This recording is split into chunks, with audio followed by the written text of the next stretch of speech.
Алаңқайға орман тұрғындары қасқыр, түлкі, қоян, қарға жиналды. Олар өзара бірлесіп наразылық білдіре сөйлесіп тұр. Осы адамдар ма? Келіп барлығын қорқытып, қоқыс тастап кетті. Тіпті жинамаған. Ал менің көжегім шынық аяғын тіліп алып, енді жүре алмай жатыр. Аяғын тіліп алған ештеңе етпес. Ал менің кішкентай сүйкімді балам бір пакетке оранып қалып, тұншыға жаздады. Жағдайымыз нашар, өмір сүру қиынға соқты. Ал мына қоқыстың барлығын жинай алмаймыз. Неге жинай алмаймыз? Біз тырысып едік қой, бәрі зая кетті. Келесі күні тағы да қоқыстап ластайды. Мүмкін, оларды оңдып тұрып қорқыту керек шығар. Маңайдағы қасқыр достарымды шақырайын. Жоқ, Қасеке. Одан кейін бұл адамдар мылтықпен келуі мүмкін. Онда жағдайымыз мүлдем нашарлайды. Бізге бір шешім табу керек. Бұлай өмір сүруге болмайды. Адамдар өз қателіктерін түсінетіндей бірдеңе істеу керек. Иә, орман біздің тек үйіміз ғана емес. Әрине, егер орман құрыса, онда адамдар да жидек, саңырау құлақ, жаңғақ, дәрілік өсімдіктерді жинай алмайды. Олар ешқашанда құстардың әнін естімейтін болады. Тіпті жай таза ауада жұтып, орманда серуендей алмайды ғой. Мүмкін мен адамдарға барып, біздің үйімізді, біздің орманымызды ластамасын деп түсіндіріп келемін. Сен барып ұшқанмен пайда жоқ. Адамдар, жануарлар мен құстардың тілін түсінбейді ғой. Иә, рас. Дегенмен бір ғажайып болып, айтқанының бәрін түсінетін бір адам табылатын шығар. Жарайды, дегенің болсын. Хош.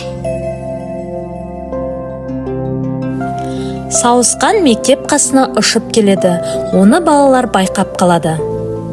Ой, қараңдар құс. Бұл ала қарға ғой. О, адамдар, маған құлақ салыңдар. Орман біздің панамыз, үйімізді ластамаңыз. Жақсылықпен келіңіз, баламызға тимеңіз. Өзен орман жайлаудың кереметін жаймаңыз. Гүлдерді де жұлмаңыз. Орманда от жақпаңыз. Орманды қадірлеңіз, оның көзін құртпаңыз.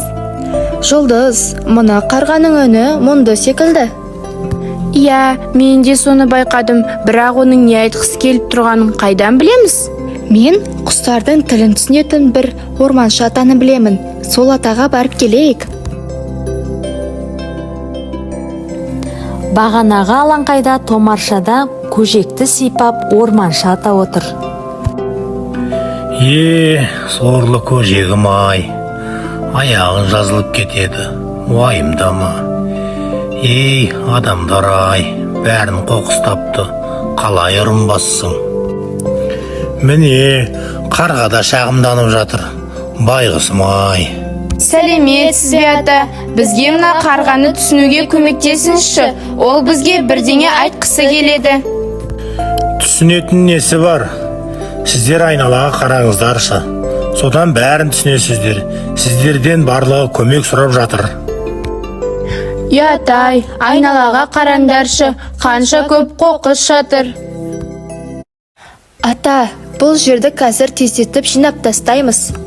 Жинап алғасын, орманның тазалығын қадағалап жүреміз. Барлығына табиғатты өзін қалай ұстау керектігін түсіндіретін боламыз. Үн қағаз саламыз.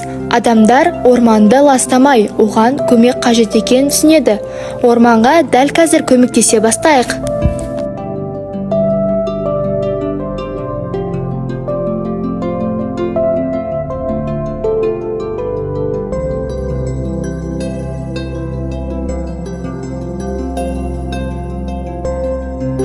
Айнала тазарды, көңілім ағарды.